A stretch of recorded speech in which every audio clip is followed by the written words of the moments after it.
तो नेक्स्ट जो हमारा इंपॉर्टेंट कंपाउंड होगा वो क्या होगा? Nitric acid. Nitric acid HNO3 के बारे में। अच्छा, HNO3 में देखेंगे तो नाइट्रोजन का ऑक्सीडेशन स्टेट कितना है? +5 है ना? तो बताइए नाइट्रोजन अपने हाईएस्ट ऑक्सीडेशन स्टेट में है कि नहीं? तो नाइट्रोजन अपने हाईएस्ट ऑक्सीडेशन स्टेट में है तो उसका रिडक्शन होगा तो ये क्या होगा? ये पावरफुल ऑक्सीडाइजिंग एजेंट है। क्या है? पावरफुल ऑक्सीडाइजिंग एजेंट है। और अगर HNO3 का आप स्ट्रक्चर बनाएंगे, नाइट्रेट आयन का स्ट्रक्चर आपको मालूम है, तो जो एनायन का स्ट्रक्चर होता है वही उसका एसिड का भी हाइब्रिडाइजेशन दोनों का सेम ही होता है। ऑक्सी एनायन या और ये एसिड या इसका ऑक्सी एनायन का हाइब्रिडाइजेशन क्या होता है? सेम होता है। तो अगर इसका हाइब्रिडाइजेशन निकालेंगे तो इसका हाइब्रिडाइजेशन आएगा sp2 और sp2 पे ज्योमेट्री जो होने वाली है वो क्या होगी? Trigonal planar. समझ पा रहे हैं ना? तो एनसीईआरटी में कुछ पॉइंट लिखा है इसके बारे में, तो लिख लेंगे। HNO3 is a planar molecule.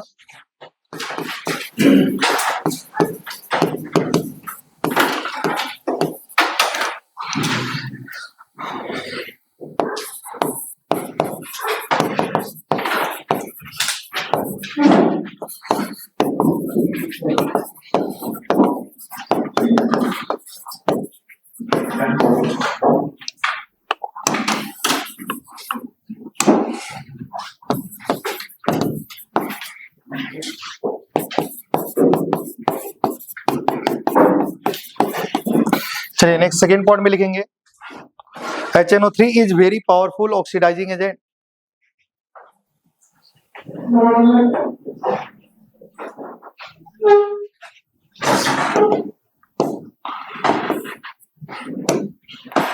ठीक है, नेक्स्ट पॉइंट में लिखेंगे the oxidising nature of HNO3 depends on the oxidising nature of HNO3 depends on the oxidising nature of HNO3 depends on concentration and temperature. Concentration and temperature.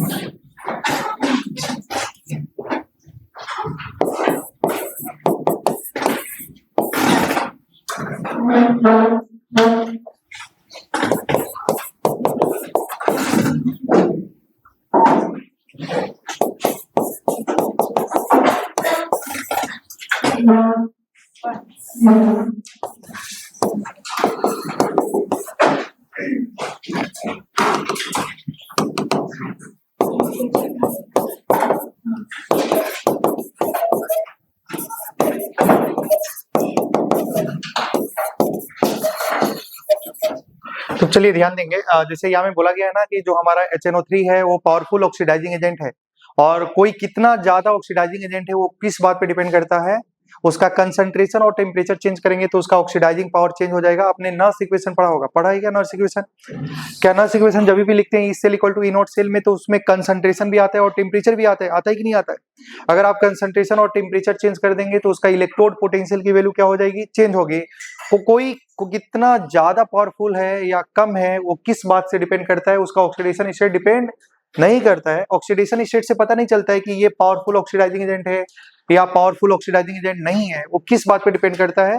किस बात से depend करता है? ई not value से। किस बात से? ई नॉट से।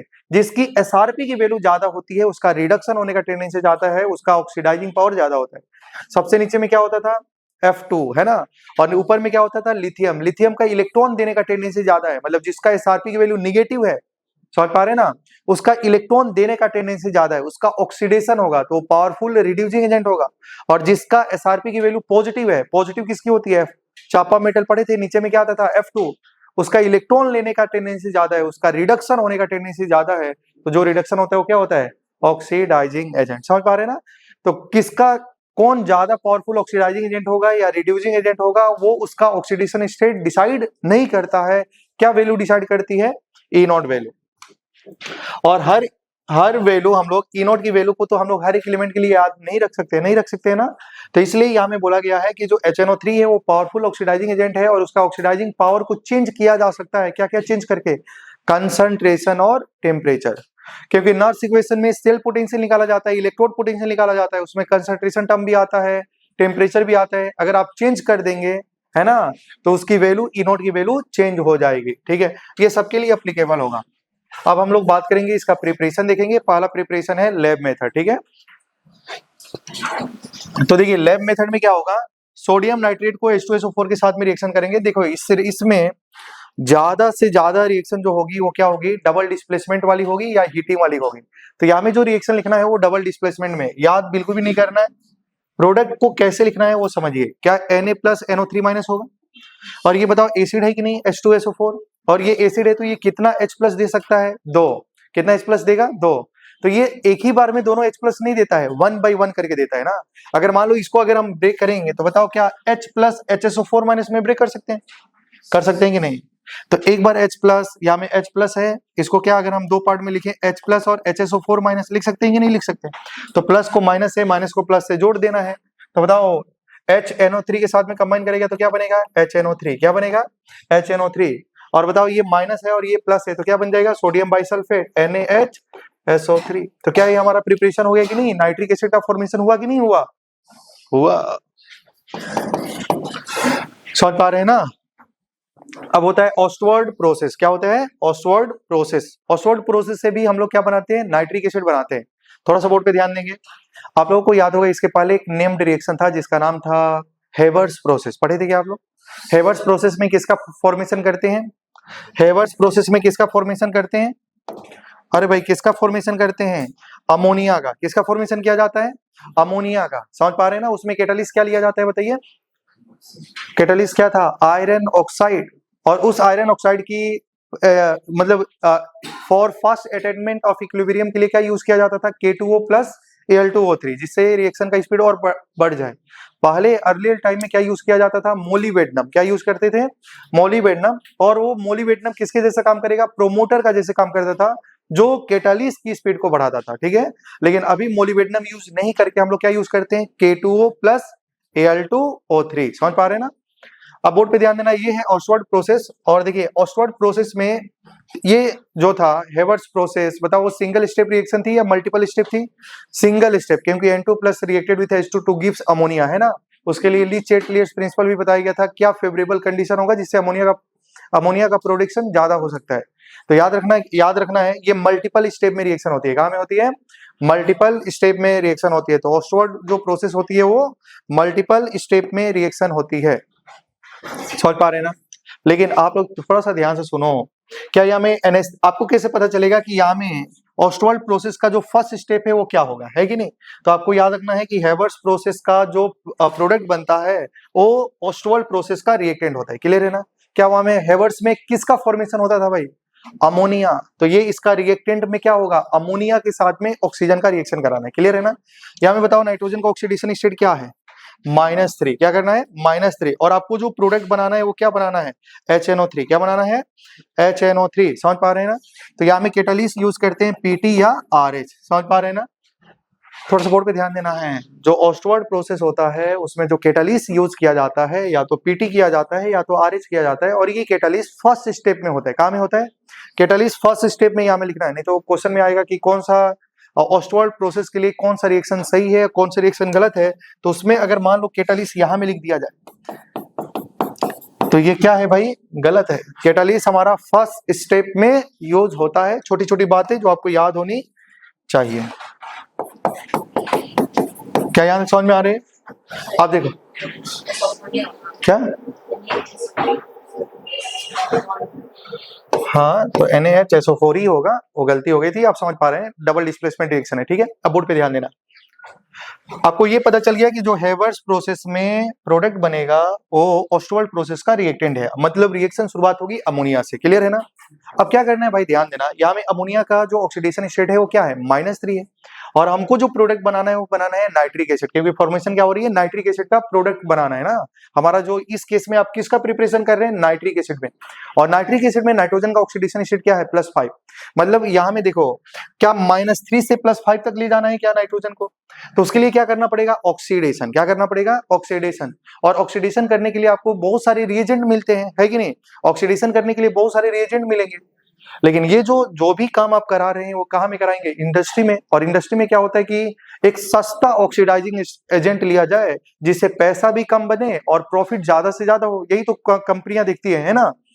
तो अब बोर्ड पे ध्यान देना, तो सबसे सस्ता ऑक्सीडाइजिंग एजेंट होता है वो होता है O2। क्या होता है? O2। समझ पा रहे हैं ना। तो जब भी O2 के साथ में रिएक्शन हो जाए तो बताइए, आपको मालूम है कि जैसे आप लोग कर रहे थे NH3 की रिएक्शन ऑक्सीजन के साथ में कराना है तो कंबशन वाली रिएक्शन है, एक बार नाइट्रोजन ऑक्सीजन के साथ में रिएक्शन करेगा और एक बार हाइड्रोजन ऑक्सीजन के साथ में रिएक्शन करेगा, ऐसा बताया गया था। जैसे C2H6 का O2 के साथ में रिएक्शन करना है तो कंबशन होगा, एक बार कार्बन ऑक्सीजन के साथ में रिएक्शन करेगा, एक बार हाइड्रोजन ऑक्सीजन के साथ में रिएक्शन करेगा ना। तो बताओ, जब नाइट्रोजन ऑक्सीजन के साथ में रिएक्शन करेगा तो नाइट्रोजन के ऑक्साइड बनेगा। नाइट्रोजन का तो भाई 5 ऑक्साइड था, NO बनेगा, N2O बनेगा, NO2 बनेगा, N2O3 बनेगा, ऐसा बहुत सारा ऑक्साइड है। कौन सा वाला बनेगा? तो आपको याद रखना है, वेरी हाई टेम्परेचर पे क्या प्रोडक्ट बनता था? Nitric oxide, NO। हाँ, पढ़ के नहीं आते हैं इसलिए ऐसा होता है, नहीं तो इनऑर्गेनिक में 10 दिन छोड़ दीजिए, कुछ भी नहीं समझ में आएगा, आपको लगेगा टीचर का भी नाम भूल जाएंगे। तो नाइट्रोजन की रिएक्शन ऑक्सीजन के साथ में रिएक्शन करेंगे तो क्या बनेगा? NO। क्या बनेगा? और हाइड्रोजन ऑक्सीजन के साथ में रिएक्शन करेगा तो क्या बनेगा? H2O। तो अब देखो, ऑक्सीजन क्या है? पावरफुल ऑक्सीडाइजिंग एजेंट तो है नहीं, है कि नहीं? सस्ता ऑक्सीडाइजिंग एजेंट है, वो नाइट्रोजन को -3 से कहां में लेके जाएगा? +2 में। कहां में लेके जाएगा? +2 में। ये एक स्टेप में उसने ऑक्सीडाइज कर दिया, कैटालिस्ट का काम हो गया, खत्म। अब ये जो NO आया है, समझ पा रहे हैं ना, यहाँ में NO का ऑक्सीडेशन नंबर क्या है? +2, क्योंकि ऑक्सीजन तो भाई पर्याप्त होता है, उसको डाल दो तो यहाँ में NO2 कन्वर्ट हो जाता है NO2 में। किसमें कन्वर्ट हो जाएगा? NO2 में। यहाँ में नाइट्रोजन का ऑक्सीडेशन नंबर कितना है? +4। क्या है? +4। अब यहाँ में नाइट्रोजन +4 का है और इसका हाइड्रोलिसिस कराना है। क्या कराना है? हाइड्रोलिसिस कराना है। तो यहाँ में हमारा जो प्रोडक्ट बनता है वो बनता है HNO3। क्या बनता है? HNO3। समझ पा रहे हैं ना। तो यहाँ में हमारा जो प्रोडक्ट बनेगा वो HNO3 बनेगा, और यहाँ में जो HNO3 होता है वो इम्प्योर बनता है, वो बनता है 68% बाई मास। ठीक है, हाइड्रोलिसिस करा देते हैं यहाँ में बेसिकली। ठीक है, नाइट्रोजन आप लोग पढ़े होंगे, नाइट्रोजन में नाइट्रोजन का ऑक्सीडेशन स्टेट +4 है कि नहीं? तो ये डिस्प्रपोर्शनेट हो जाता है। ये नाइट्रोजन नॉन मेटल का ऑक्साइड का नेचर कैसा है? एसिडिक है कि नहीं है? तो ये डिस्प्रपोर्शनेट हो जाएगा, हायर और लोअर ऑक्साइड में कन्वर्ट हो जाएगा। तो मान लो क्या बनेगा? NO2, यहां में ध्यान देना, HNO3 बनेगा प्लस NO बनेगा, तो उसको लिखने की जरूरत नहीं है। समझ पा रहे हैं ना। तो यहाँ में क्या बनेगा? HNO3 plus NO। मैं बताया था नाइट्रोजन जब अपना इंटरमीडिएट ऑक्सीडेशन स्टेट में होता है, 1 से 4 में होता है, तो वो डिस्प्रपोर्शनेट हो जाता है एसिडिक मीडियम में। क्लियर है ना। तो ये डिस्प्रपोर्शनेट हो जाएगा, +4 से क्या में चला जाएगा? +5, और +4 से +2 में चला जाएगा, तो डिस्प्रपोर्शनेट हो गया। तो यहाँ में जो HNO3 मिला, नाइट्रिक एसिड मिला, वो 68% बाई मास मिला। मतलब जो अमोनिया, यहाँ में जो नाइट्रिक एसिड बना वो क्या बना? 68% बाई मास। मतलब उसकी 32% क्या है भाई? इम्प्योरिटीज होगी। इम्प्योरिटीज नहीं, उसमें क्या होगा? पानी होगा। क्या होगा? पानी। और पानी को हटाना है तो डिहाइड्रेशन कर देते हैं, कंसंट्रेटेड H2SO4 के साथ में रिएक्शन कराते हैं। तो जितनी भी पानी उसके साथ में एब्जॉर्ब होती है या उसके साथ में होती है तो उसका डिहाइड्रेशन हो जाता है। तो यहाँ से क्या बनता है? अमोनिया मिलेगा। और अमोनिया कितना मिलता है? 98% बाई मास। समझ पा रहे हैं ना। तो ये है ऑस्वाल्ड प्रोसेस, जिससे हमने नाइट्रिक एसिड का प्रिपरेशन करा, जो कितना परसेंट था? 98% बाई मास। समझ पा रहे हैं ना। मुझे नहीं लगा आपको समझ में आया। क्या डिहाइड्रेशन मालूम है? क्या डिहाइड्रेशन, एसिड का डिहाइड्रेशन करने के लिए रिएजेंट एसिड वाला इस्तेमाल करते हैं, या तो P4O10 करेंगे या तो कंसंट्रेटेड H2SO4 करेंगे, है ना। देखिए, नाइट्रोजन हमारे कोई भी मेटल की रिएक्शन अगर कंसंट्रेटेड HNO3 के साथ में कराते हैं, समझ पा रहे हैं ना, तो हमेशा आपको जो ब्राउन कलर का गैस मिलेगा। कौन सा कलर का? ब्राउन कलर का गैस मिलेगा। कौन सा गैस मिलेगा? नाइट्रोजन का कौन सा ऑक्साइड जिसका कलर ब्राउन गैस है? N2O3 नहीं, NO2। हाँ, मतलब NO कैसा है? NO neutral. कैसा है? न्यूट्रल। कलरलेस गैस है। कैसा गैस है? कलरलेस गैस है। क्या कॉपी हो गई है? समझ में आया? नहीं आया? थोड़ा बहुत नहीं आया क्या? शुरुआत देखो, पता ही नहीं चलता है कि ऑस्वाल्ड प्रोसेस में शुरुआत कहां से किया जाए। तो याद रखना, हेबर्स का जो प्रोडक्ट होता है ना, वो ऑस्वाल्ड का रिएक्टेंट होगा। और उसमें प्रोडक्ट क्या है? अमोनिया। अमोनिया की शुरुआत करेंगे। प्रोडक्ट में क्या बनाना है? Nitric acid. तो नाइट्रोजन का ऑक्सीडेशन स्टेट क्या है? -3, लेके जाना है +5। तो ऑक्सीजन इतना पावरफुल नहीं है कि डायरेक्टली -3 से +5 में लेके जाए, है ना। तो क्या करते हैं, एक बार ऑक्सीजन पास करते हैं तो ऑक्सीजन ऑक्सीडेशन कराता है, नाइट्रोजन को -3 से लेके कहां जाता है, +2 में। समझ पा रहे हैं ना। फिर ऑक्सीजन पास कराते हैं तो +2 से कहां में जाता है, +4 में। अब वो क्या करेगा, अब इसका वाटर के साथ में रिएक्शन कराते हैं तो इसका डिस्प्रपोर्शनेशन हो जाता है, तो नाइट्रिक एसिड बनती है, और जो नाइट्रिक एसिड बनती है वो कितनी बनती है, 68% बाई मास, और उसका डिहाइड्रेशन करते हैं तो 98% बाई मास हमारा मिल जाता है प्रोडक्ट नाइट्रिक एसिड। कोई भी रिएक्शन भाई 100% नहीं मिल सकता है, कोई भी रिएक्शन कराएंगे तो उसमें 100% चाहे आप प्रोडक्ट ऑब्टेन करने के लिए तो नहीं हो सकता है, ठीक है। देखो सबसे पहले पहला प्रोडक्ट आप लोग बोलेंगे यहाँ में, देखो इधर नहीं दिखना है, सबसे पहले किसके साथ में रिएक्शन करेंगे, पहला स्टेप क्या है, NH3 की रिएक्शन O2 के साथ में कराएंगे, ठीक है। कैटालिस्ट यहाँ में डालना पड़ेगा, समझ पा रहे हैं ना। तो बताओ यहाँ में नाइट्रोजन -3 में है, ऑक्सीजन देंगे तो ऑक्सीजन क्या करेगा, एलिवेटेड टेम्परेचर पे जो रिएक्शन होती थी वेरी हाई टेम्परेचर पे तो क्या बनता था, NO, और हाइड्रोजन जब रिएक्शन करेगा तो क्या बनेगा, H2। तो जो यहाँ में NO है फर्दर उसकी रिएक्शन ऑक्सीजन के साथ में कराएगी, अब यहाँ में कैटालिस्ट की जरूरत नहीं है, तो क्या बन जाएगा, NO2। समझ पा रहे हैं ना। अब ये NO2 है, क्या यहाँ में NO2 का ऑक्सीडेशन स्टेट क्या है, +4 है, तो अब इसको पानी में डालेंगे तो ये डिस्प्रपोर्शनेट हो जाएगा, क्योंकि आपको लिखाया गया था कि नाइट्रोजन जब इंटरमीडिएट ऑक्सीडेशन स्टेट में होता है तो एसिडिक मीडियम में डिस्प्रपोर्शनेट हो जाता है कि नहीं। तो डिस्प्रपोर्शनेट होगा तो +4 से +5 वाला मिलेगा, और +4 से कम वाला डिस्प्रपोर्शनेट मतलब ऑक्सीडेशन रिडक्शन हो जाएगा। तो जब रिडक्शन होगा तो बताओ ये बनाएगा HNO3 है ना, और बनाएगा NO। समझ पा रहे हैं ना। तो यहाँ में जो HNO3 बनता है वो 68% बाई मास होता है, क्योंकि इसके साथ में पानी के मॉलिक्यूल भी जुड़े होते हैं। समझ पा रहे हैं ना। तो प्योर नाइट्रिक एसिड नहीं बनती है, तो इसमें पानी लगा है तो पानी को हटाना है, तो कराना है डिहाइड्रेशन, तो उसकी रिएक्शन कंसंट्रेटेड H2SO4 के साथ में करा देते हैं, तो HNO3 से जो हमारा HNO3 ही रहेगा, लेकिन अब ये क्या मिलेगा, 98% बाई मास। समझ पा रहे हैं ना। तो यही तो लिखा है। और सिंगल स्टेप में होगा या मल्टीपल स्टेप में होगा, मल्टीपल स्टेप में होगा। अगर हम बात करें प्रॉपर्टीज की, प्रिपरेशन हो गया, ठीक है, समझ पा रहे हैं ना। अब प्रॉपर्टीज बहुत इंपॉर्टेंट बात है।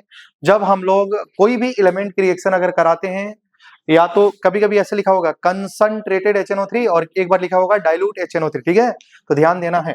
अगर मान लो भाई यहाँ में, अगर मान लो यहाँ में एलिमेंट है तो इसकी रिएक्शन अगर कंसंट्रेटेड HNO3 के साथ में कराना है, एक बार आपको कराना है डाइल्यूट HNO3 के साथ में। समझ पा रहे हैं ना, बोर्ड पे ध्यान दीजिएगा। तो एक बार मेटल की रिएक्शन कराना है, एक बार नॉन मेटल के साथ में रिएक्शन कराना है, ठीक है। तो अच्छा देखो, मेटल को हम दो पार्ट में बांटेंगे। एक मेटल जिसका SRP नेगेटिव हो, चापा मेटल वाले अलग थे और नॉन चापा वाला अलग होगा। तो ध्यान देना, जिस मेटल का SRP जैसे निगेटिव SRP वाले, तो हम लोग एग्जांपल सिर्फ और सिर्फ NCERT में जिंक के बारे में लिखा है, ठीक है। और एक बार हमारा पॉजिटिव SRP मेटल, इसमें हम लोग सिर्फ और सिर्फ किसके बारे में पढ़ेंगे, कॉपर के बारे में, है ना। चापा आ रहा है ना, ठीक है। और हेलोजन भी आता था रिवर्स ऑर्डर में, आयोडीन ऊपर फ्लोरीन नीचे, है ना। तो एक इलेक्ट्रोकेमिस्ट्री में पढ़ाया गया था। या तो नॉन मेटल का, किसका भाई, नॉन मेटल का या मेटलॉइड का रिएक्शन, ठीक है। तो ध्यान से सुनिए, तो जब हम लोग कोई भी एलिमेंट की रिएक्शन, कोई भी मेटल, नॉन मेटल, मेटलॉइड की रिएक्शन अगर कंसंट्रेटेड HNO3 के साथ में कराएंगे, प्रोडक्ट हमेशा ब्राउन कलर का गैस मिलेगा। कौन सा कलर का, ब्राउन गैस का मतलब क्या, NO2। तो यहां से क्या मिलेगा बताओ, यहाँ में प्रोडक्ट में हमारा कौन सा गैस मिलेगा, NO2, और यहाँ में क्या बनेगा, NO2, और यहाँ में भी क्या गैस मिलेगा, NO2, ब्राउन कलर का गैस मिलेगा। कब, जब कोई भी मेटल, नॉन मेटल, मेटलॉइड की रिएक्शन किसके साथ में कराया जाएगा, तो कंसंट्रेटेड HNO3 में। समझ में आया नहीं आया है। अब देखो भाई, तो जो बाई प्रोडक्ट बनेगा, अदर प्रोडक्ट बनेगा, वो क्या बनेगा, है कि नहीं, बताइए, बोर्ड पे ध्यान देना। यहाँ में +5 है ना, समझ पा रहे हैं ना। तो मेटल की रिएक्शन कराएंगे तो ये मेटल का नाइट्रेट बनेगा। क्या बनेगा, क्या बनेगा, मेटल नाइट्रेट। और यहां में भी क्या बनेगा, मेटल नाइट्रेट। लेकिन यहां में बनेगा, क्योंकि नॉन मेटल है ना, नॉन मेटल जब एसिड के साथ में रिएक्शन करेगा, देखो मेटल और एसिड रिएक्शन करते हैं तो क्या बनाते हैं, सॉल्ट। क्या बनाते हैं, मेटल और एसिड रिएक्शन करेंगे तो क्या बनाएंगे, जैसे सोडियम की रिएक्शन HCl के साथ में कराएंगे तो सोडियम क्लोराइड बनता है कि नहीं बनता है, सॉल्ट का फॉर्मेशन होता है। तो यहाँ में क्या बनेगा, सॉल्ट। लेकिन जब नॉन मेटल की रिएक्शन कराएंगे एसिड के साथ में तो बनेगा, नॉन मेटल की रिएक्शन एसिड के साथ में करेंगे तो हमारा बनने वाला है ईक एसिड। क्या बनेगा, ईक एसिड। क्या समझ पा रहे हैं आप लोग। क्या क्या यहाँ तक समझ में आ रही है? ध्यान से सुनो, अभी रिएक्शन हम लोग लिखेंगे। सबसे पहले याद रखना है कि कोई भी एलिमेंट मेटल हो, नॉन मेटल हो, मेटलॉइड हो, अगर उसकी रिएक्शन कंसंट्रेटेड HNO3 के साथ में कराते हैं तो जो गैस निकलता है वो सबसे इंपॉर्टेंट बातें होती है ना। तो सब में कौन सी गैस मिलने वाली है? NO2 NO2 NO2। लेकिन अगर मेटल है तो जब एसिड के साथ में रिएक्शन करेगा, क्योंकि ये एसिड है कि नहीं है, तो क्या बनेगा? सॉल्ट बनेगा। सॉल्ट बनेगा तो क्या बनेगा? Metal nitrate. क्योंकि बताओ यहाँ में क्या बनेगा? मेटल नाइट्रेट, NO3 है कि नहीं, नाइट्रेट ना, है कि नहीं है? क्योंकि अस एसिड है या ईक एसिड है? Nitric acid. ईक एसिड का एनायन क्या बनता है? 8। तो क्या बनेगा? Metal nitrate, metal nitrate. लेकिन जब हमारा नॉन मेटल हो या मेटलॉइड हो, जब इसके साथ में रिएक्शन करेगा तो क्या बनेगा? ईक एसिड। क्या बनाएगा? ईक एसिड। चलिए, बहुत अच्छी बात है। अब देखो, अगर हम डाइल्यूट HNO3 के साथ मिले, किसके साथ में? डाइल्यूट HNO3 के साथ में, तो ये रिएक्शन नहीं देता है। मतलब डाइल्यूट HNO3 हो तो नॉन मेटल या मेटलॉइड डाइल्यूट HNO3 के साथ में रिएक्शन नहीं करते हैं, तो भाई मेटल करेंगे। तो भाई बोर्ड पे ध्यान देना, यहां में कौन सी गैस बनेगी? समझ पा रहे हैं ना? बहुत इंपॉर्टेंट बातें हैं, भाई ये ध्यान दीजिएगा। भाई देखो, अब याद रखना है कि जब कंसंट्रेटेड HNO3 के साथ में रहे, क्योंकि अभी पढ़ेंगे तो, क्योंकि एग्जाम तो आपको बहुत दिन के बाद देना है, तो आपको चीजें याद नहीं होती है, तो याद रखो कंसंट्रेटेड HNO3 में जो गैस मिलती है वो कैसी मिलती है? Brown gas. क्या मिलती है?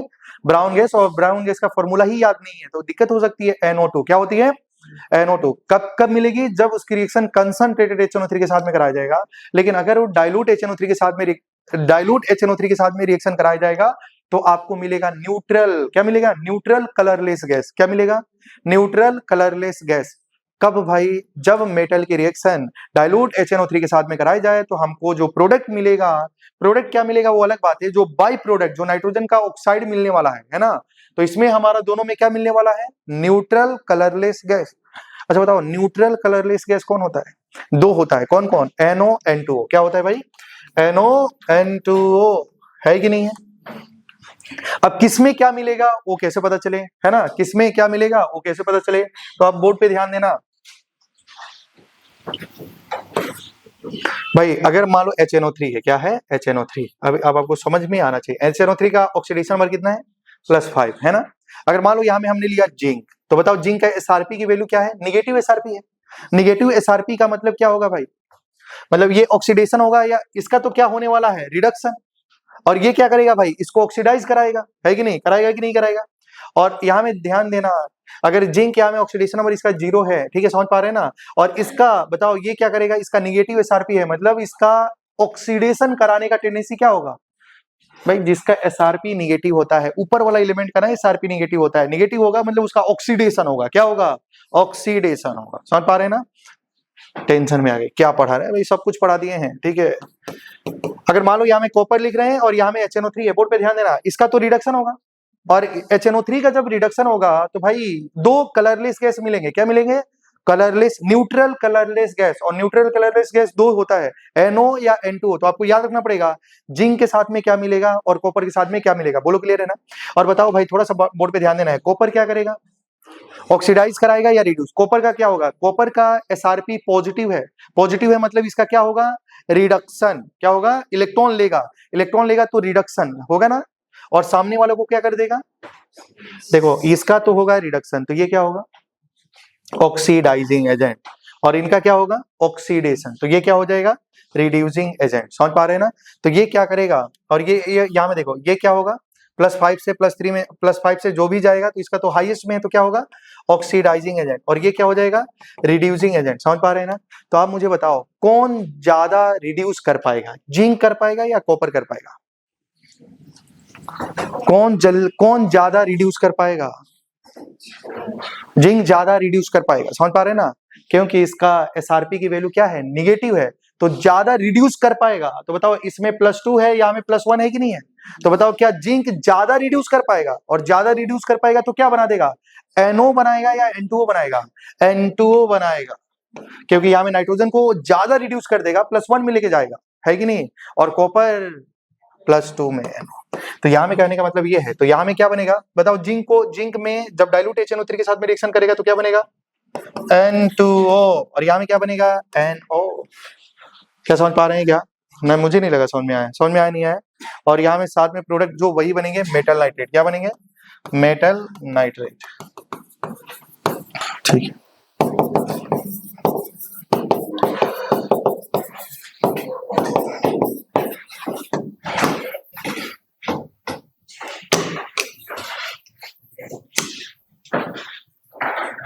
भाई या तो आप ऐसे लिख सकते हैं,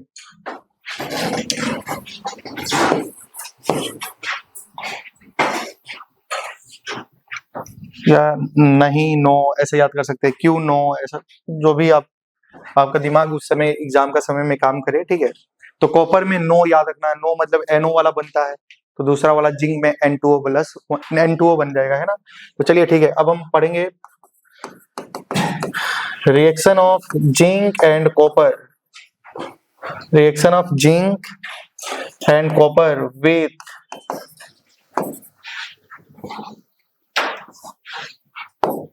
HNO3।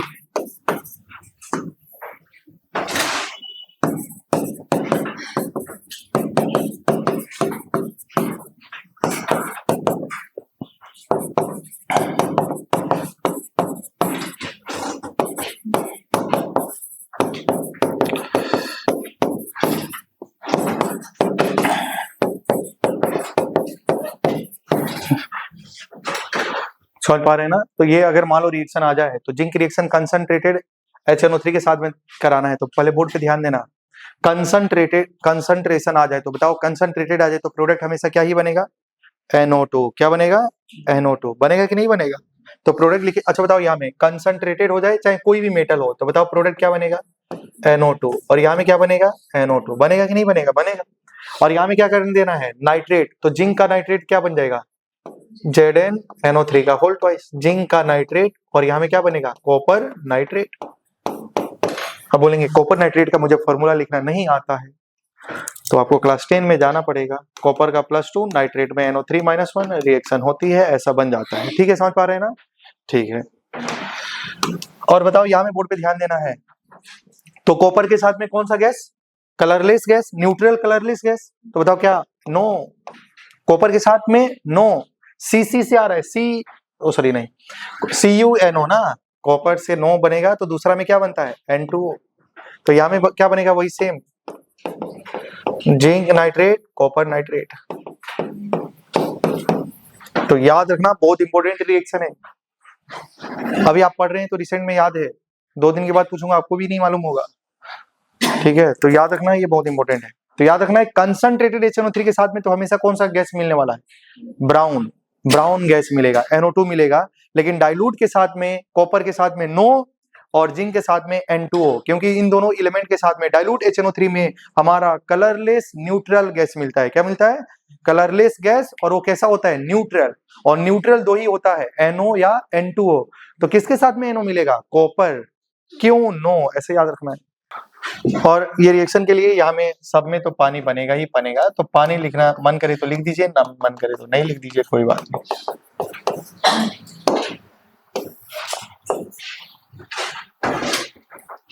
ठीक है, तो मेटल के साथ में आपने HNO3 का कंसंट्रेटेड और डाइल्यूट देखा ही है, ठीक है। अब बोर्ड पे बात करते हैं, अगर मान लीजिए हमारे पास में कंसंट्रेटेड HNO3 है, और ये क्या होता है भाई, स्ट्रॉन्ग ऑक्सीडाइजिंग एजेंट है कि नहीं है। तो अगर हम मान लो इसकी रिएक्शन कराते हैं बोरॉन के साथ में, फास्फोरस के साथ में, सल्फर के साथ में, नॉन मेटल है कि नहीं है, कार्बन के साथ में, आयोडीन के साथ में, है ना। तो बताइए, ये बताओ क्या है, कंसंट्रेटेड है कि नहीं है। तो सबके साथ में हमारा जो प्रोडक्ट बनेगा वो क्या बनेगा, NO2 गैस। तो यहाँ में NO2 ब्राउन कलर का गैस बनेगा कि नहीं, तो ब्राउन गैस बनेगा साथ साथ में। और सबका प्रोडक्ट क्या बनेगा बताइए, नॉन मेटल का रिएक्शन जब कंसंट्रेटेड HNO3 के साथ में कराते हैं तो क्या बनता था, इक एसिड, क्या बनता था। और बताइए बोरोन का जो इक एसिड होगा वो क्या होगा, बोरिक एसिड, क्या नाम होगा, बोरिक एसिड। और फास्फोरस का क्या होता है, फॉस्फोरिक एसिड। और सल्फर का क्या होता है, सल्फ्यूरिक एसिड, है कि नहीं। और कार्बन का क्या होता है बताओ, कार्बोनिक एसिड। और आयोडीन का क्या हो जाएगा, आयोडिक एसिड, ठीक है। तो बताइए फास्फोरस, बोरोन इसके साथ में रिएक्शन करके क्या बनाएगा, H3BO3। फास्फोरस क्या बनाएगा, H3PO4। अब सल्फर क्या बनाएगा, H2SO4। और यहाँ में कार्बन क्या बनाएगा, H2CO3। और H2CO3 आपको जानते हैं एग्जिस्ट नहीं करता, स्टेबल अनस्टेबल होता है, तो टूट जाता है किसमें, CO2 + H2O। तो या तो H2CO3 लिखा होगा, या तो ब्रेक होके CO2 + H2O में टूटेगा। और आयोडीन क्या बनाएगा, आयोडिक एसिड। लेकिन यहाँ में ध्यान दीजिएगा, बोरॉन क्या अपने हाईएस्ट ऑक्सीडेशन स्टेट में चला गया क्या? क्या फास्फोरस भी अपने हाईएस्ट ऑक्सीडेशन स्टेट में चला गया? मतलब ये ऑक्सीडाइजिंग एजेंट है, स्ट्रॉन्ग ऑक्सीडाइजिंग एजेंट है, पावरफुल ऑक्सीडाइजिंग एजेंट है, जो इसको अपने हाईएस्ट में भेज दिया है कि नहीं? क्या फास्फोरस को भी हाईएस्ट में भेज दिया कि नहीं भेज दिया? क्योंकि यहाँ में सारे एलिमेंट का ऑक्सीडेशन नंबर क्या था, अपने जीरो ग्राउंड स्टेट में थे। जब इसके साथ में रिएक्शन करा गया तो इसको हाईएस्ट भेज दिया, इसका भी हाईएस्ट हो गया, सल्फर का भी हाईएस्ट ऑक्सीडेशन स्टेट हो गया कि नहीं हो गया? कार्बन का भी हाईएस्ट ऑक्सीडेशन स्टेट कितना होता है? +4। लेकिन आयोडीन का यहाँ में कौन सा ऑक्सीडेशन स्टेट है? +5। लेकिन आयोडीन का हाईएस्ट ऑक्सीडेशन स्टेट क्या होता है? +7। हाँ, तो HNO3 के पास इतना पावर नहीं है कि आयोडीन को +7 में भेज देगा। समझ पा रहे हैं ना? तो याद रखना कि आयोडीन को वो सिर्फ और सिर्फ किस में कन्वर्ट कर देता है? आयोडिक एसिड, पर आयोडिक एसिड में कन्वर्ट नहीं करता है। समझ पा रहे हैं ना? क्योंकि पर आयोडिक एसिड इसका बाप है भाई, वो सबसे स्ट्रॉन्गेस्ट रिड्यूसिंग एजेंट है, ऑक्सीडाइजिंग एजेंट सॉरी, वो क्या है? Strongest oxidising agent. समझ पा रहे हैं ना आप लोग? हाँ, और ये सब ये इसके साथ में रिएक्शन करेगा, यहाँ में कौन सी गैस आएगी? NO2। यहाँ में कौन सी गैस आएगी? NO2। तो क्या मैंने सबके साथ में क्या लिख दिया? NO2।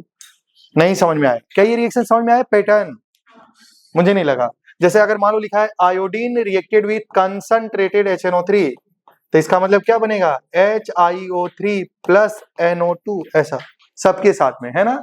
तो मैंने सबके साथ में क्या निकलेगा? NO2, और ये सब प्रोडक्ट बन जाएंगे। ठीक है भाई, देखो सारे मेटल नॉन मेटल हमारे क्या होते हैं? कंसंट्रेटेड HNO3 के साथ में रिएक्शन कर लेते हैं, लेकिन कुछ एलिमेंट और जो नोबल मेटल है, नोबल मेटल में प्लेटिनम और गोल्ड AU, समझ पा रहे हैं ना? और प्लेटिनम ये हमारे HNO3 के साथ में रिएक्शन नहीं करते हैं। समझ पा रहे हैं ना?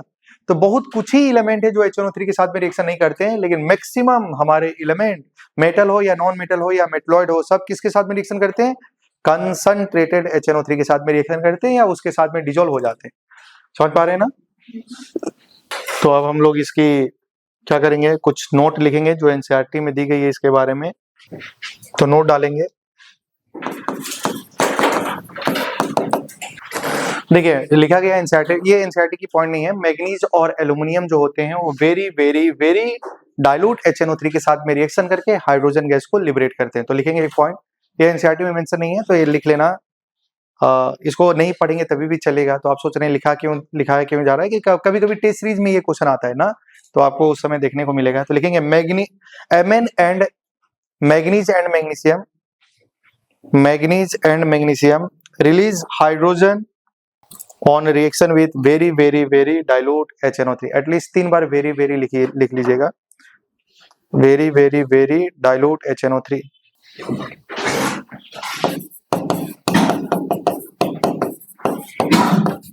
ठीक है, और ये जो एलिमेंट होते हैं Al Fe Be Cr ना, और आप लोग जानते हैं ये डायगोनल रिलेशनशिप है ना, तो ये भी एलिमेंट हमारे HNO3 के साथ में रिएक्शन नहीं करते हैं। क्यों नहीं करते हैं?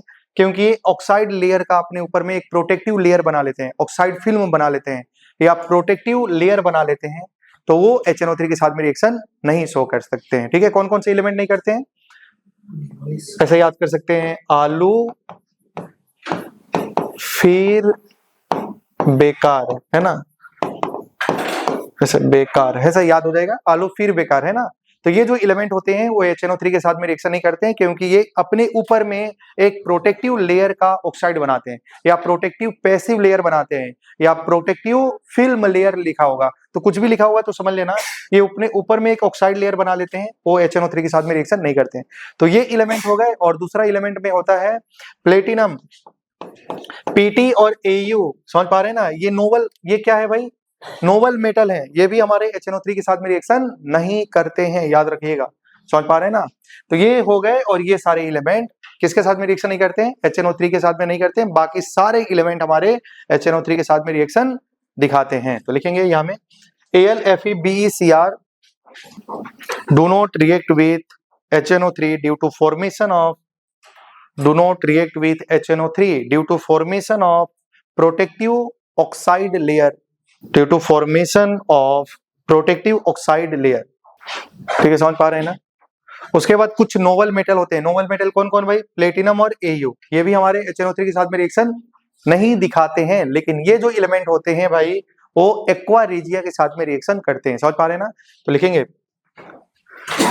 लिखेंगे Nobel metal like AU and PT normal metal like Au and Pt do not dissolve in HNO3. do not dissolve का मतलब do not react with, समझ पा रहे हैं ना? do not dissolve in HNO3 but show, लिख लेंगे, but show reactivity towards aqua regia.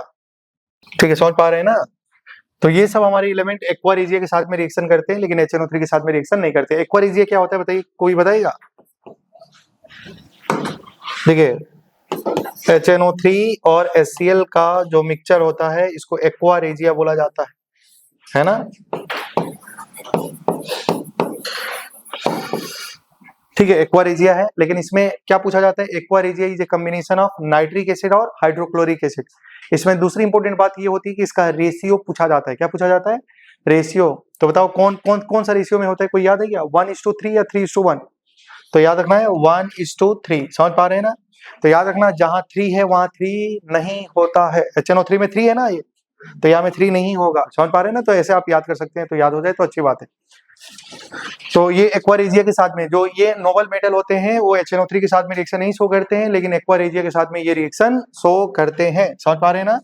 अब बोर्ड पे ध्यान देना, यहाँ में प्रोडक्ट क्या बनेगा। तो अगर मान लो HNO3, अगर हम प्लेटिनम की बात करते हैं, प्लेटिनम और प्लेटिनम की रिएक्शन एक्वा रेजिया के साथ में कराते हैं, और यहाँ में दूसरी बार गोल्ड की रिएक्शन एक्वा रेजिया के साथ में कराते हैं। समझ पा रहे हैं ना? तो एक्वा रेजिया में क्या है भाई? HNO3 पावरफुल ऑक्सीडाइजिंग एजेंट है कि नहीं है? तो यहाँ में बताओ, ये प्लेटिनम ऑक्सीडेशन नंबर यहाँ में क्या है? 0, और यहाँ में भी क्या है? 0। तो एक्वा रेजिया में HNO3 जो है इसको हाईएस्ट, मतलब ये क्या करेगा? HNO3 पावरफुल ऑक्सीडाइजिंग एजेंट है, इसको अपने हाईएस्ट ऑक्सीडेशन स्टेट में भेज देगा। समझ पा रहे हैं ना? और पीवी का हाईएस्ट ऑक्सीडेशन स्टेट जो होता है,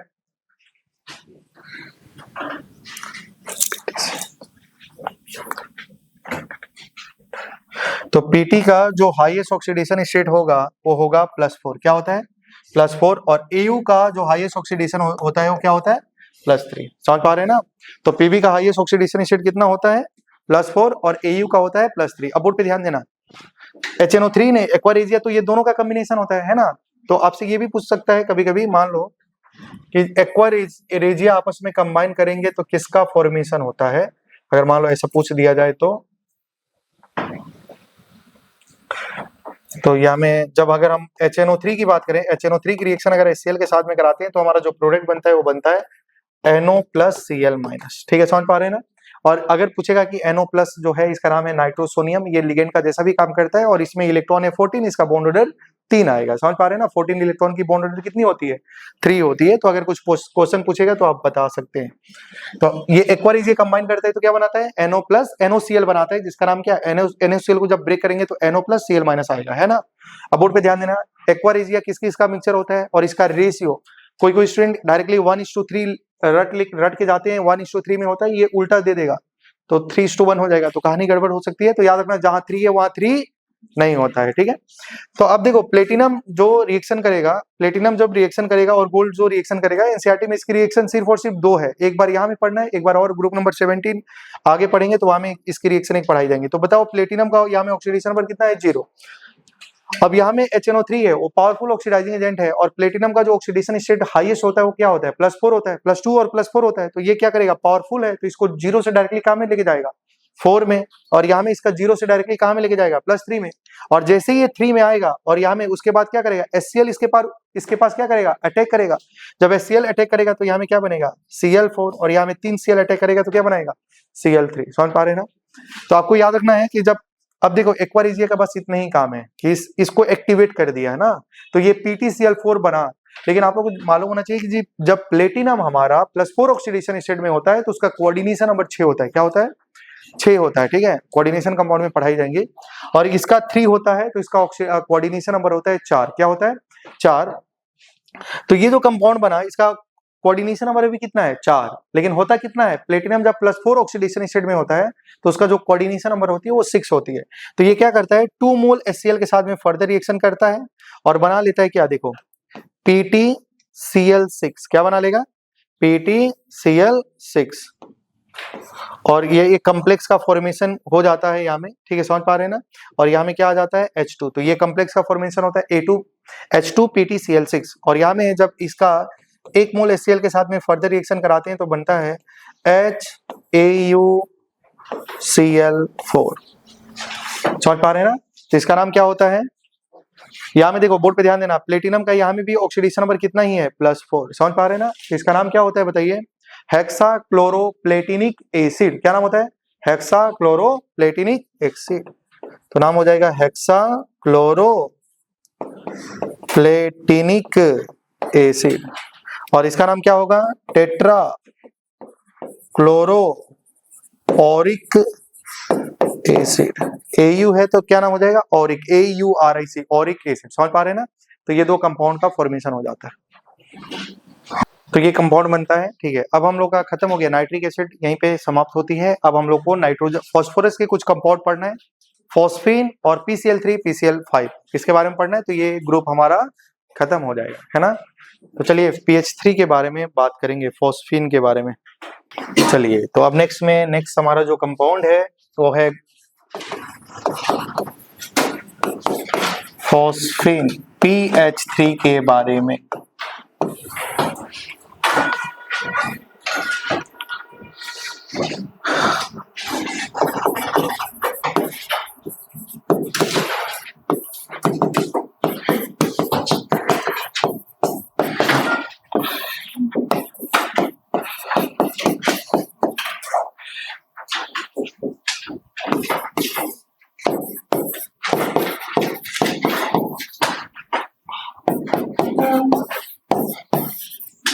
तो देखिए, दो रिएक्शन है फॉस्फीन का प्रिपरेशन करने का, तो बोर्ड पे ध्यान देना है। P4 की रिएक्शन एनएओएच के साथ में कराते हैं, तो यहाँ में P4 जो होता है वो क्या, इसका ऑक्सीडेशन नंबर कितना है? 0 है। तो ये डिस्प्रोपोर्शनेट हो जाता है, और डिस्प्रोपोर्शनेट होता है तो बनाता है PH3 प्लस NaH2PO2। ठीक है, समझ पा रहे हैं ना? और ये क्या है? कैल्शियम फॉस्फाइड, ये पढ़े ही थे। फॉस्फाइड का हाइड्रोलिसिस +2 -3 होता है कि नहीं होता? और वाटर में H+OH- होगा कि नहीं होगा? तो ये मेटल का हाइड्रोक्साइड COH का होल ट्वाइस बनेगा, और यहाँ में क्या बनेगा? PH3 बनेगा, फॉस्फीन गैस है ना?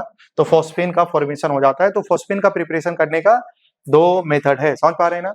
और ध्यान देना भाई, ये जो P4 है ना, इसकी जो रिएक्शन कराई जाती है, फर्स्ट वाली जो रिएक्शन कराई जाती है, ये डिस्प्रोपोर्शनेशन है और में फॉस्फीन और ये कंपाउंड बनता है। तो बोर्ड पे ध्यान देने वाली बात ये है कि ये जो रिएक्शन कराई जाती है ऊपर वाला, वो इनर्ट एटमॉस्फेयर में कराया जाता है। ठीक है, तो इसके चारों तरफ हम लोग क्या करते हैं? इनर्ट एटमॉस्फेयर बनाते हैं, CO2 का लेयर कर देते हैं, ताकि जो व्हाइट फास्फोरस होता है बहुत ज्यादा रिएक्टिव होता है, तो जैसे ही ऑक्सीजन के कांटेक्ट में आएगा P4O6 या P4O10 का फॉर्मेशन कर लेता है। अगर उसको ऑक्सीजन ज्यादा मिलेगा तो P4O10 बनाएगा, तो ये जलने लगता है। समझ पा रहे हैं ना? तो इसलिए अगर ये रिएक्शन कराना है तो इसको क्या करना पड़ेगा? एटमॉस्फेयर इनर्ट करना पड़ेगा, तभी ये रिएक्शन हो पाएगा। नहीं तो यहाँ में ऑक्सीजन के कांटेक्ट में आएगा तो P4O6 या P4O10 बनाएगा, फास्फोरस का ऑक्साइड बनेगा, ना कि ये बनेगा। क्या समझ पा रहे हैं ना? तो ऊपर वाला रिएक्शन में फॉस्फीन बनाना है तो एटमॉस्फेयर कैसा होना चाहिए? इनर्ट होना चाहिए। तो पहला वाला रिएक्शन लिखो और ब्रैकेट में लिख लो एक जगह। तो लिखेंगे रिएक्शन टेक प्लेस, ये फर्स्ट वाला रिएक्शन लिखिए, उसके बाद लिख लेना यहाँ में reaction take place in inert atmosphere of CO2. Reaction take place in inert atmosphere of CO2। क्या समझ पा रहे हैं ना आप लोग? तो ये दूसरी रिएक्शन तो आप लोग को मालूम है ना, कैल्शियम फॉस्फाइड का हाइड्रोलिसिस से हमारा फॉस्फीन बन जाएगा। ठीक है, और फॉस्फीन का जो स्मेल होता है वो रोटेन फिश स्मेल होता है, रोटेन फिश लाइक स्मेल होता है ना? समझ पा रहे हैं ना? ठीक है, तो इसका थोड़ा प्रॉपर्टीज भी लिखना है हम लोगों को। और हमारा जो फॉस्फीन होता है ना, अगर वो मान लो प्योर फॉस्फीन है ना, प्योर, तो वो नहीं जलता है, इनफ्लेमेबल होता है, नहीं जल पाता है। लेकिन अगर उसमें कुछ इम्प्योरिटीज मिला दी जाती हैं, जैसे कि P4 या P2H4, तो वो क्या करने लगता है? जलने लगता है। समझ पा रहे हैं ना? प्योर फॉस्फीन क्या होता है? जलता नहीं है। अगर उसमें कुछ इम्प्योरिटीज मिला दिया जाएगा तब वो जलता है। क्लियर है ना? तो अब इसकी कुछ प्रॉपर्टीज लिखेंगे। पहला प्रॉपर्टीज लिखेंगे पहला, it has rotten fish like smell. Second में लिखेंगे it explode when comes in contact of, it explode EXPLODES, it explode when comes in contact of oxidizing agent like HNO3, Cl2, Br2, etc।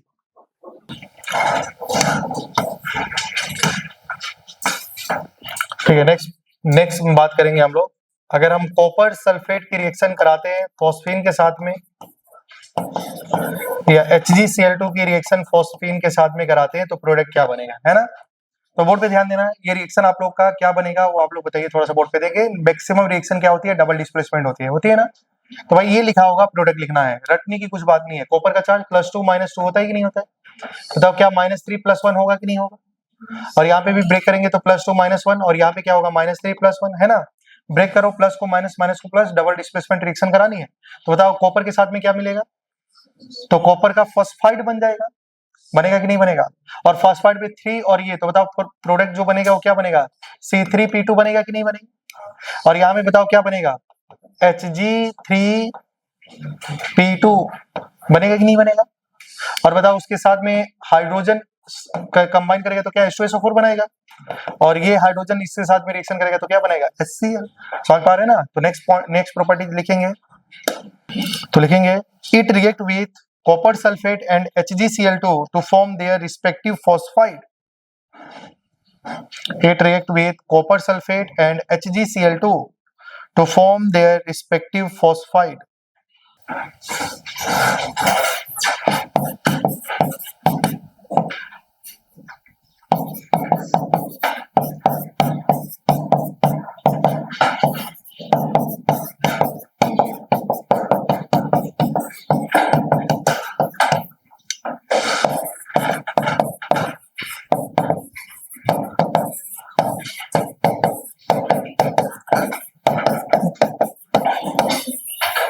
Copy हो गया क्या।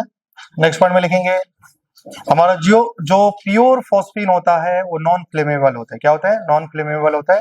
तो next point में लिखेंगे, तो लिखेंगे pure phosphine is non flammable, pure phosphine is non flammable but become flammable due to the presence of impurities like P4, P2H4 give pure phosphine।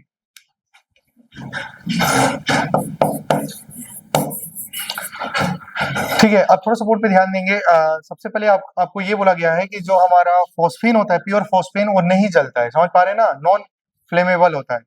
लेकिन जब इसमें इम्प्योरिटीज मिला देते हैं, जैसे P4 मिला देते हैं, ठीक है, समझ पा रहे हैं, तो ये क्या करता है, जलने लगता है। मतलब वो क्या होता है, क्योंकि फॉस्फोरस है भाई, P4 है, और जैसे ही ऑक्सीजन के कंटेक्ट में आएगा तो जलने लगेगा, है ना। तो जब इसमें अगर हम लोग कुछ इम्प्योरिटीज मिला देते हैं, और इम्प्योरिटीज क्या, P4 या P2H4, ठीक है, समझ पा रहे हैं ना। तो अब इसकी रिएक्शन, अगर मान लो इसमें इम्प्योरिटीज है, तब इसकी रिएक्शन कराएंगे तो ये जल सकता है। क्लियर है ना। तो अब मान लो इसमें PH3 में हमारा इम्प्योरिटीज मिला है और हमको प्योर फॉस्फीन बनाना है। समझ पा रहे हैं ना। तो प्योर बनाने के लिए क्या करना पड़ेगा, सबसे पहले बोर्ड पे ध्यान दें, इसकी रिएक्शन HI के साथ में कराना है। किसके साथ में, तो जोड़ दो, हाइड्रोजन होगा 4, आयोडीन, ये बनेगा ना। और ये क्या बन गया, अब इसकी रिएक्शन एल्कली के साथ में कराना है। समझ पा रहे हैं ना। तो आप लोग लास्ट क्लास में पढ़ा ही था, अमोनियम सॉल्ट और एल्कली का रिएक्शन पढ़ा था ना लास्ट क्लास में। अमोनियम सॉल्ट से हम लोग अमोनिया बनाते थे ना, और सेम रिएक्शन ये भी है।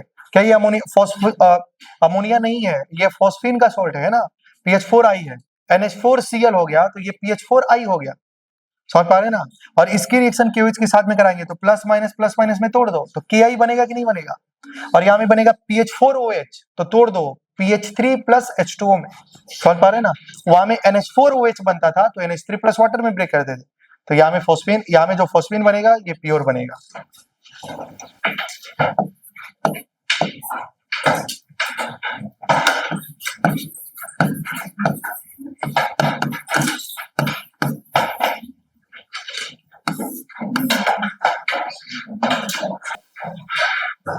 ओम सिग्नल के बारे में आपको जानना पड़ेगा। ठीक है, तो थोड़ा सा बोर्ड पे ध्यान देना है, ये ओम सिग्नल क्या होता है।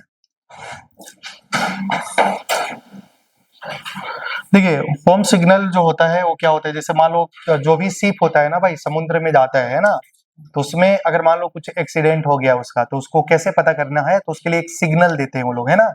तो लेके जाते हैं, जब भी शिप जाता है तो उसके ऊपर में बहुत सारा कंटेनर लोड होता है ना, तो उस कंटेनर में होता है, क्या होता है, कैल्शियम कार्बाइड। क्या होता है, कैल्शियम कार्बाइड और कैल्शियम फॉस्फाइड होता है। क्या होता है, कैल्शियम कार्बाइड और कैल्शियम फॉस्फाइड होता है। ठीक है, तो मान लो कुछ एक्सीडेंट हो गया, समझ पा रहे हैं ना, और मान लो स्क्रीन भेजना है, अब थोड़ी ना वो फोन करके बताएगा मुझे यहाँ में एक्सीडेंट हो गया या नाव डूब रही है बचाइए, तो ऐसे तो नहीं हो पाएगा, क्योंकि समुद्र में ये सब ट्रांसपोर्ट होता है। तो उसमें जरूर उस कंटेनर में क्या क्या होता है, कैल्शियम कार्बाइड होता है और क्या होता है, कैल्शियम फॉस्फाइड होता है। तो अब मान लो कुछ दुर्घटना घटने वाला है, तो क्या करते हैं, कंटेनर को क्या में फेंक दिया जाता है, नीचे में, पानी में।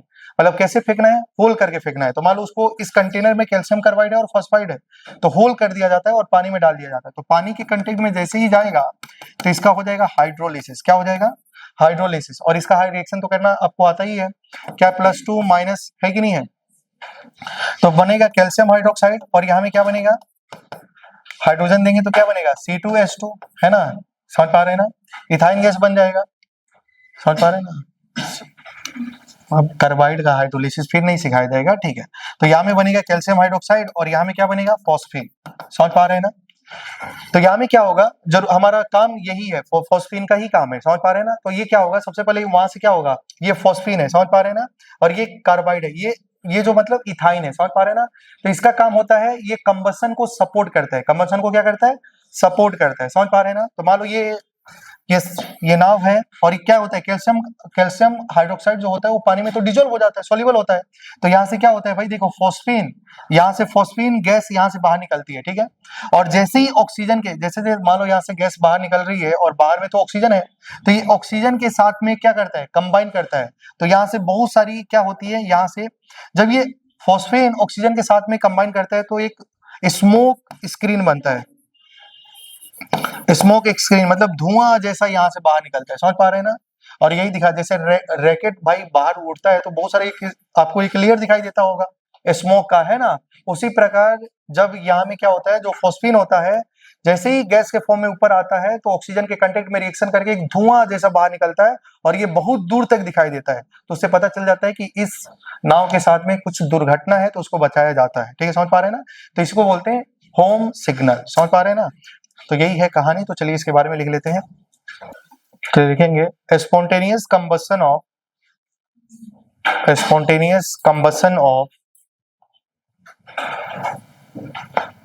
Phosphine, spontaneous combustion of phosphine, या में जो फॉस्फीन गैस है ना, तो इसका कंबसन होता है। तो बताओ फॉस्फीन जलता है या नहीं जलता है, नॉन इन्फ्लेमेबल है। तो यहाँ में जो फॉस्फीन होता है वो प्योर वाला नहीं होता है, इम्प्योर होता है। क्या होता है, इम्प्योर होता है, ठीक है। तो लिखेंगे spontaneous combustion of phosphine, bracket में लिख लो इम्प्योर, ताकि आपको समझ में आएगा। सर्व ए signal known as home signal when containers filled with carbide and phosphide। अच्छा, मान लो कंटेनर को डायरेक्टली पानी में डालेंगे तो कुछ हो पाएगा क्या, नहीं, उसको होल करके डालना पड़ेगा, तभी तो कार्बाइड पानी में जाके हाइड्रोलिसिस होगा, उसका रिएक्शन होगा, ठीक है। तो when container filled with carbide and phosphide are whole and thrown in seawater,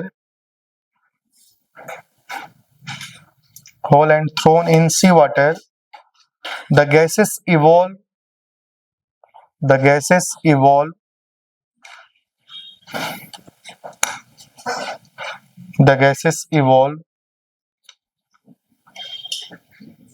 which produce smoke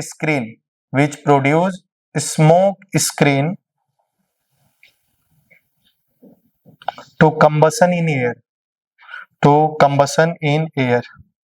हो गया ना कॉपी, चलिए ठीक है। तो यही है कहानी होम सिग्नल का। तो ये सब कहानी होता है, जैसे ये फॉस्फीन जैसे ही आएगा बाहर ऑक्सीजन के साथ में, इसका कंबसन होगा तो धुआं निकलने लगता है, उसको स्मोक स्क्रीन बोलते हैं ना।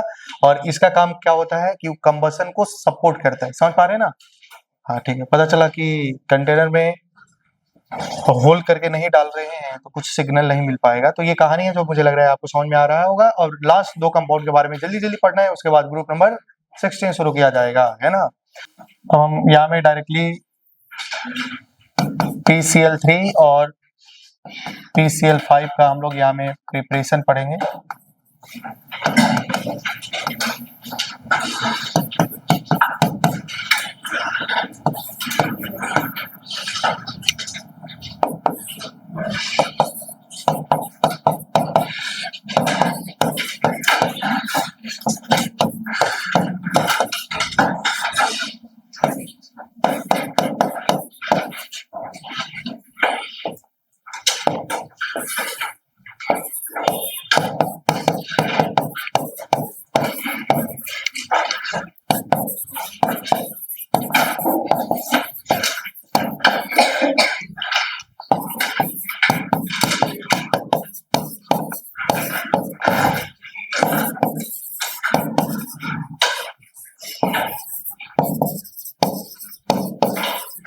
देखिए पहला तो आपको मालूम होगा कि अगर P4 की रिएक्शन क्लोरीन के साथ में कराएंगे तो PCl3 बनेगा। यहाँ में फास्फोरस का ऑक्सीडेशन नंबर कितना है 0 और यहाँ में कितना है 3 और यहाँ में कितना है +5 और यहाँ में कितना है 0। समझ पा रहे हैं ना। तो ऑक्सीडेशन होगा बेसिकली क्या होगा, बोर्ड पे ध्यान देना, बोर्ड पे आप लोग ध्यान दे रहे हैं। यहाँ में अगर लिमिटेड क्लोरीन होगा तो PCl3 बनेगा, एक्सेस क्लोरीन होगा तो PCl5 बनेगा। तो यहाँ में 10 मोल P4 की रिएक्शन 10 मोल क्लोरीन के साथ में रिएक्शन करेंगे तो 4 मोल PCl5 का फॉर्मेशन होता है। ठीक है, रिएक्शन बैलेंस है सब कुछ। तो लिमिटेड होगा तो ये बनेगा, एक्सेस लिखा होगा तो PCl5 बनाइएगा। ठीक है, समझ पा रहे हैं ना। अब बोर्ड पे ध्यान देना, P4 की रिएक्शन अगर थायोनिल क्लोराइड के साथ में कराते हैं, मतलब SOCl2 के साथ में कराते हैं, और P4 की रिएक्शन SO2Cl2 के साथ में कराते हैं, इसको सल्फ्यूरल क्लोराइड बोलते हैं, है ना। तो प्रोडक्ट क्या क्या बनेगा, ठीक है।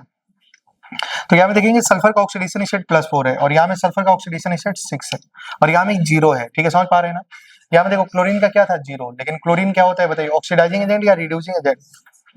Oxidising agent. तो क्लोरीन क्या करेगा, इसको ऑक्सीडाइज करेगा। 0 से कहां लेके गया +3 और एक्सेस होगा तो 0 से कहां लेके जाएगा +5। क्लियर है ना। उसी प्रकार ये क्या है +4 है ना। तो ये क्या काम करेगा, बोर्ड पे ध्यान देना। अभी इसके पहले हम लोग जो रिएक्शन पढ़ रहे थे, जैसे एक्वारेजिया में भी पढ़ रहे थे, तो ये सल्फर +4 में है, तो ये फास्फोरस को क्या करेगा, ऑक्सीडाइज करेगा और फास्फोरस 0 से लेके जाएगा फास्फोरस 3 में। ठीक है, तो सल्फर का काम ये है कि इसको ऑक्सीडाइज कर देना और साथ में क्या है क्लोरीन अटैक करेगा, क्या बनेगा PCl3। क्या बनेगा PCl3। और यहाँ में भी बताओ सल्फर इसको कहाँ में लेके जाएगा, ये स्ट्रॉन्गेस्ट ऑक्सीडाइजिंग एजेंट है कि नहीं है, 6 है ना भाई। तो ये इसको 0 से डायरेक्टली कहाँ लेके जाएगा +5, कहाँ लेके जाएगा +5 और साथ में क्लोरीन है तो अटैक करके क्या बनेगा PCl5। समझ पा रहे हैं ना, क्या यहाँ तक समझ पा रहे हैं आप लोग। और बोर्ड पे ध्यान देना और बताओ यहाँ में एक का तो हमारा क्या हो गया है, क्योंकि रिएक्शन है रिडॉक्स रिएक्शन, यहाँ में सारी रिएक्शन कैसी होंगी, रिडॉक्स रिएक्शन होंगी। तो बताओ फास्फोरस का ऑक्सीडेशन हो गया है और सल्फर का क्या होगा, सल्फर का रिडक्शन होगा और सल्फर का रिडक्शन होगा। यहाँ में देखो SO2 बना, क्या बना SO2। क्या यहाँ में सल्फर का रिडक्शन हो गया कि नहीं, +6 से कहाँ में चला गया +2 में। अब बोर्ड पे ध्यान देना, यहाँ पे भी दोनों में भी प्रोडक्ट सेम बनता है SO2। तो भाई सल्फर का तो यहाँ में रिडक्शन नहीं हुआ, लेकिन वहां में सल्फर का रिडक्शन हो गया कि नहीं हो गया, +6 से +4 में जा रहा है रिडक्शन। यहाँ में +4 से +2 में जा रहा है, सॉरी +4 से +4 में जा रहा है, रिडक्शन तो हुआ नहीं। तो यहाँ में एक और बाई प्रोडक्ट बनता है H2Cl2। तो ये याद रखना है कि अगर हम PCl3 का थायोनिल क्लोराइड के साथ में रिएक्शन कराते हैं तो एक प्रोडक्ट एक्स्ट्रा बनता है इसमें, जो बनता है H2Cl2। क्या बनता है H2Cl2। अगर हम बात करें बताओ PCl, ये तो आप लोग जानते होंगे प्रॉपर्टीज की, पहले बात करें PCl3 का हाइड्रोलिसिस कराया जाए। क्या आप लोग पहले भी करा चुके हैं, PCl5 का हाइड्रोलिसिस कराएंगे तो यहाँ में फास्फोरस +5 है तो +5 का ऑक्सीडेट बनेगा, क्या बनेगा H3PO4, है ना। और ये +3 है तो बताओ इसका हाइड्रोलिसिस कराएंगे तो क्या बनेगा। और बताइए आप लोग ये भी जानते हैं PCl5 को अगर हीट करें तो क्या बनता है PCl3 + Cl2। टूट जाता है ना, कौन टूटता है, एक्सियल वाला बॉन्ड टूटता है, याद रखेंगे। और यहाँ में इसका रिएक्शन है Ag और Sn।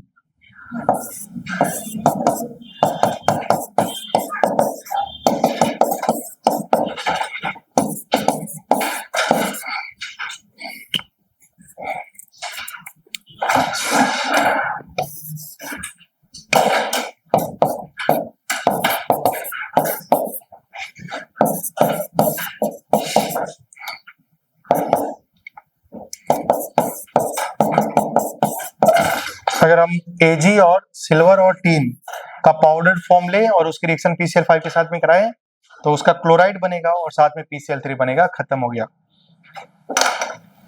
लिख लो एक पॉइंट।